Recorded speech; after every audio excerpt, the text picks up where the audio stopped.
Magandang hapon mga bata. Mukhang kumpleto tayo ngayon na. Handa na ba kayong sumisid sa panibagong aralin? Pero bago ang lahat, humingi muna tayo ng gabay sa ating Panginoon. Sige, tumayo tayong lahat. Tayo. At huminga ng malalim. Inhale. Exhale. Inhale. Exhale. Ngayon, ipikit ang ating mga mata. Pikit. Ayan, mabuti. At damhin natin ang kanyang presensya dito sa ating silid-aralan. Sa ngalan ng Ama, at ng Anak, at ng Espiritu Santo. Amen. Ama namin, sumasalangit ka. Sambahin ang ngalan mo. Mapasa amin ang kaharian mo. Sundin ang loob mo dito sa lupa para ng sa langit. Bigyan mo kami ngayon ng aming kakanin sa araw-araw at patawarin mo kami sa aming mga sala para ng pagpapatawad namin sa nagkakasala sa amin. At huwag mo kaming ipahintulot sa tukso at iadya mo kami sa lahat ng masama. Amen. Sa ngalan ng Ama, at ng Anak, at ng Espiritu Santo. Amen. Amen. Ang sarap sa pakiramdam, di ba? At ang gaan-gaan sa loob na sabay tayong nagdasal. Ngayon, bago tayo magpatuloy, ayusin muna natin ating mga sarili at inyong mga upuan. May 5 segundo kayo para ayusin ang buhok, kwelyo at uniform. 5, 4, 3, 2, 1. Ayan, para na kayong mga model ng disiplina. Ngayon naman, ayusin natin ang ating mga silya at mesa. Checking pantay ang linya, walang gulong nakakalabas. Good job, Miguel. Ganyan ang gustong-gusto ko. Maayos, masinop at handang matuto. Ang ganda ng classroom natin ngayon, di ba? Palakpakan natin ang bawat isa. Bago ako mag-check ng attendance, gusto ko munang malaman kung kamusta ang lahat ngayon. Alam kong marami sa inyo ang galing sa mahabang lakad papunta rito. Sofia, kamusta ang araw mo? Wow, galing naman. Ang sipag mo talaga, Sofia, kaya siguro ang gaan ng aura mo ngayon. Paano naman si Adrian? Ano ang pinakakatuwang nangyari ngayong araw? Talaga? Grabe, congratulations! Yan ang gusto kong marinig. Mga batang nagsusumikap, palakpakan natin si Adrian. Ang saya ninyong kasama. Nakikita ko sa inyong mga ngiti na handang-handa na talaga kayo para sa bagong araling. Ngayon, iti-check ko na ang inyong attendance. Jenny, pakiabot na sa akin ang talaan ng pagdalo. Maraming salamat. Ang bilis mo talaga. Lahat ay narito at walang absent. Isa pa ulit na palakpak para sa perfect attendance. So bago tayo umupo, gusto kong painitin muna natin ang ating katawan at isipan. Maglalaro tayo ng shake it up. Pag sinabi kong lupa, i-shake ang kamay. At kapag sinabi kong tubig, i-shake ang inyong mga paa. At kapag apoy naman, i-shake ang buong katawan. Handa na ba kayo? Okay, sabay sa gawain na sigaw ng shake, shake, shake! Okay, eto na. Lupa, tubig, apoy. Lupa, lupa, apoy, tubig. Ulit, mas mabilis. Lupa, tubig, apoy, lupa, tubig, tubig, apoy, apoy, lupa. Ang saya-saya talagang kasama. Sige, upo muna tayo ng maayos at huminga ng malalim. Ngayon, handa na ba tayong lahat para matuto ng panibagong aralin? Diba mga bata, noong nakaraang aralin, pinag-usapan natin ang tungkol sa mga anyong tubig sa Pilipinas. Naaalala niyo pa ba kung ano ang halimbawa nito? Yes, Ana? Tama, anyong tubig ang dagat. Yes, Carlo, tama, pati ilog ay isang anyong tubig. Ang mga anyong tubig ay nagbibigay ng yaman sa ating bansa. Ngayon, gusto kong marinig mula sa inyo. Paano nyo napapasabi na konektado ang mga anyong tubig sa mga kalamidad na minsan nating nararanasan? Tama ka, Liza. Ang kalikasan at mga sakuna ay magkaugnay. Kaya sa ating bagong aralin, aalamin natin kung bakit madalas tayong nakakaranas ng mga lindol at pagsabog ng bulkan. Ngayon, ipapakita ko sa inyo ang mga layunin at inaasahang matutunan natin. Basahin natin ng sabay-sabay. Sa araling ito, inaasahan na ipaliliwanag ng Pacific Ring of Fire at kung bakit bahagi nito ang Pilipinas, Pangalawa, na ipapakita ang pagkakapapanagutan sa pamamagitan ng pagiging handa at disiplinado tuwing may kalamidad. At ang panghuli o ang pangatlo ay nakabubuo ng checklist ng 5 mahahalagang gamit sa isang go bag. Dahil napakahalaga ng ating tatalakayin, magkakaroon tayo ng munting drill. Kunwari, biglang nagring ang kampana ng paaralan. So ibig sabihin, may sakuna at ang sakunang ito ay lindol. Ipakita niyo sa akin ngayon ang tamang posisyon pag may lindol.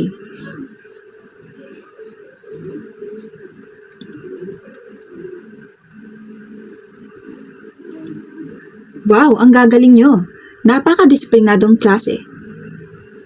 Ginawa niyo ang duck, cover, and hold. Maria, ano ang sa tingin mo ang halaga o importansya ng ginawa nating drill?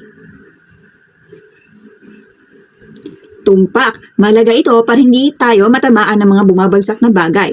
Very good, Maria. Ipinakita ninyo sa akin ang disiplina at pagiging handa. 2 mahalagang values yan na kailangan natin tuwing may kalamidad.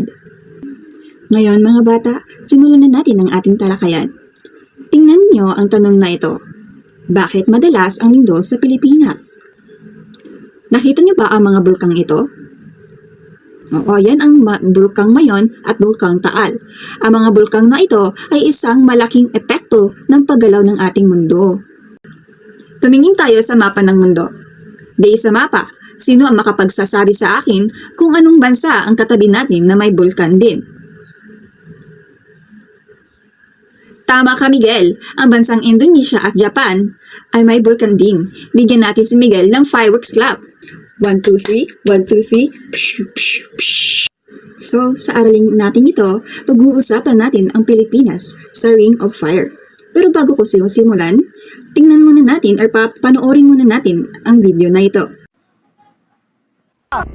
Ang Pacific Ring of Fire, nakilala rin bilang Circum-Pacific Belt, ay isang horseshoe region sa Pacific Ocean kung saan mataas ang volcanic at seismic activities. 75% ng mga aktibong bulkan sa mundo ay nandito. Isa rin ito sa mga lugar kung saan madalas mangyari ang malalakas na lindol. Kabilang sa mga bansang bahagi nito ang Japan, Indonesia, New Zealand, Estados Unidos, Chile, at siyempre, Pilipinas. Pero bakit nga ba madalas lumilindol sa Pacific Ring of Fire? Ayon sa PHIVOLCS, ito'y dahil sa mga tectonic plates na nagbabanggaan sa ilalim ng lupa sa rehiyon na ito. Kapag nagkiskisan o nagbanggaan ng mga ito, naglalabas ng enerhiya na nagreresulta sa lindol. So, ayun nga sa ating napanood na video, ang Pilipinas ay matatagpuan sa tinatawag na Pacific Ring of Fire.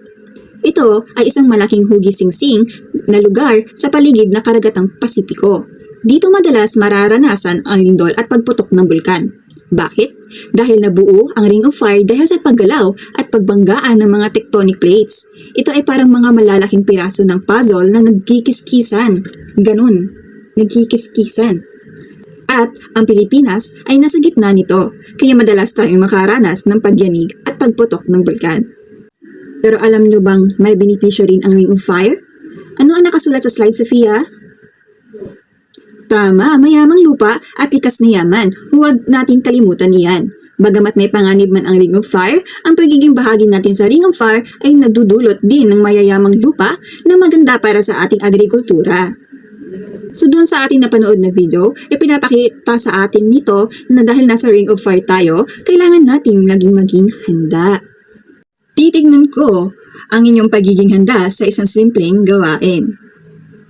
Ito ang tinatawag na Go Bag Checklist.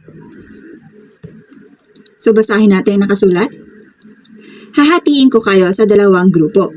So bale may group 1 at may group 2. Iguguhit o iguhit nyo ang 5 mahahalagang gamit na dapat nasa go bag.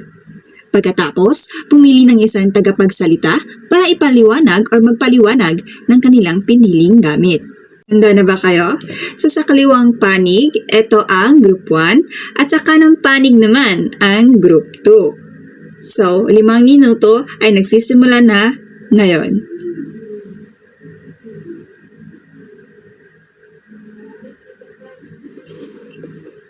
Tapos na ang ating 5 minuto. Sige, pakinggan ko muna ang pangkat 1. Oh, si Sofia ang inyong tagapagsalita. Sige, Sofia. Ano ang mga nasa listahan nyo? At inyong mga ginuhit?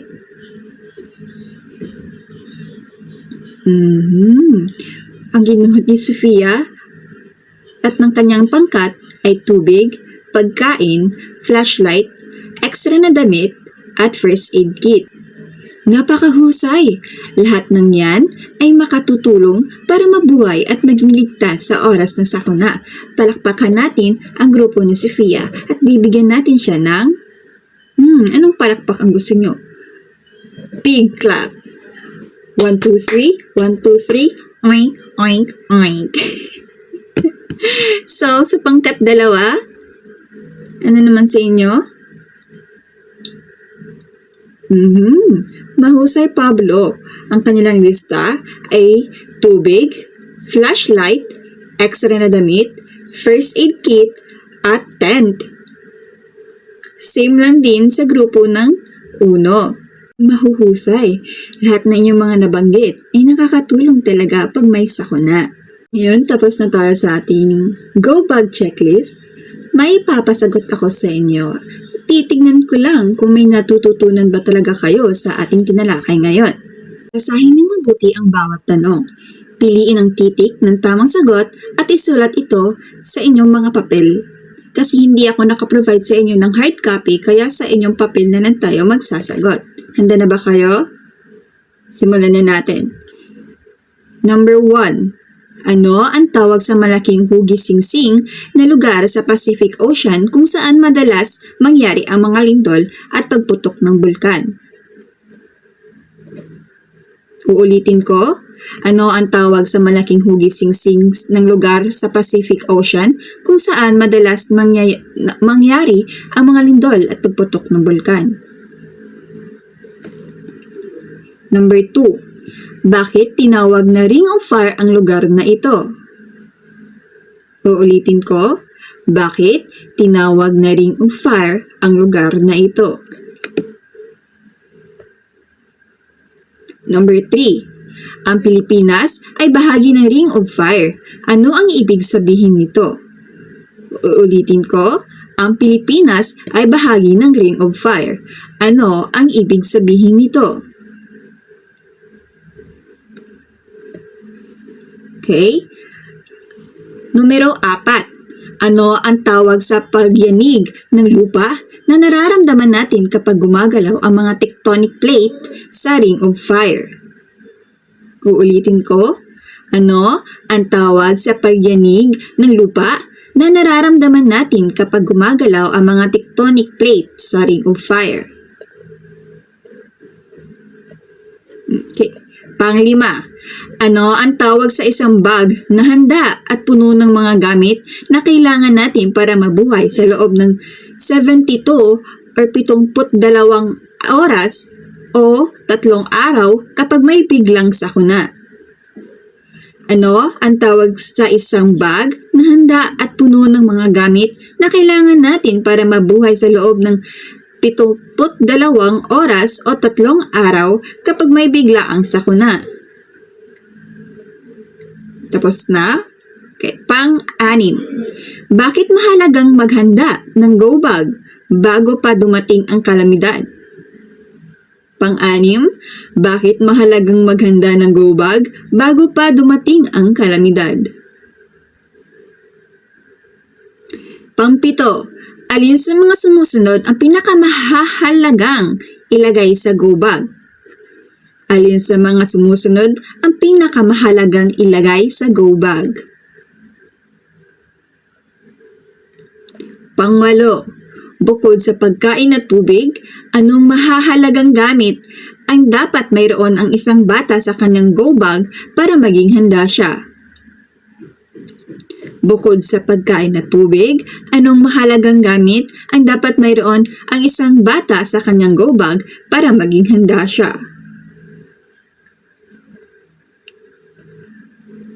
Number 9. Saan dapat nakalagay ang go bag sa inyong bahay? Number 9, uulitin ko. Saan dapat nakalagay ang go bag sa inyong bahay? Panghuli o number 10. Kung may malakas na lindol at kailangan mo nang umalis ng bahay, ano ang una mong kukunin bago lumabas? Uulitin ko. Panghuling tanong. Kung may malakas na lindol at kailangan mo nang umalis ng bahay, ano ang una mong kukunin bago lumabas? Tapos na ba lahat? Mabuti kung ganon. I-check natin yan bukas. Ngayon, bago tayo magtapos, huminga muna tayo ng malalim. Inhale. Exhale. Inhale. Exhale. Ngayon, ipikit natin ang ating mga mata. Pikit. Lahat tayo pumikit. At balikan ang lahat ng ating tinalakay ngayong araw. Idilat ang mga mata.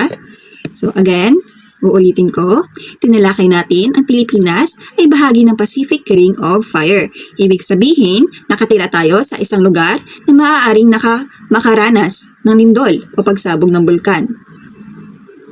Ngayon, gusto kong pag-isipan nyo to.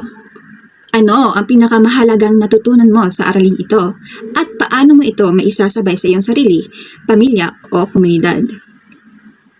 Sino ang gustong magbahagi? Sige, Carlo. Mahusay, Carlo. Natutunan mo kung paano hindi dapat magpanik kapag may sakuna. Dapat kalmado ka lang at alam mo yung gagawin. Ang kalmado at mahinahong pag-iisip ay isang anyo ng disiplina. Sofia, ano ang iyong sagot? Napakagandang plano, Sofia. Iyan ang tunay ng pagpapakita ng pagkamapanagutan. Ang taong handa ay taong nagmamahal kasi iniisip niya ang kapakanan ng iba. O Adrian, may sagot ka din. Napakahusay, Adrian. Hindi kailangang maging matanda para makatulong. Ang kaalaman ay sandata ng kahit sinong may malasakit. Ang ganda ng mga binahagi ninyo. Nakikita kong hindi lang ninyo naiintindihan ang aralin, na isa puso nyo pa ito. Ngayon, tandaan natin, ang tunay na kahandaan ay hindi lang nasa go bag, kundi nasa ating isip, puso, at gawa. Ulitin natin, nasa isip, puso, at gawa. Sa bawat kalamidad, may pagkakataon tayong ipakita ang disiplina, pagkakaisa, at malasakit. Sa isa salita lang, paano mo ilalarawan ang natutunan mo ngayong araw? Tama! Yan ang kahandaan. Yan ang ating baon sa araw na ito. Ang pagiging handa ay tanda ng pagkamapanagutan. Kapag alam nating protektado ang ating sarili at pamilya, nakatutulong din tayo sa ating komunidad. Maraming salamat mga mag-aaral. Ang saya ng ating aralin ngayon. Masigla, matalino at puno ng mga pag-asa kayong lahat. Kita-kita ulit tayo sa susunod na klase. Maging laging handa ha! Paalam!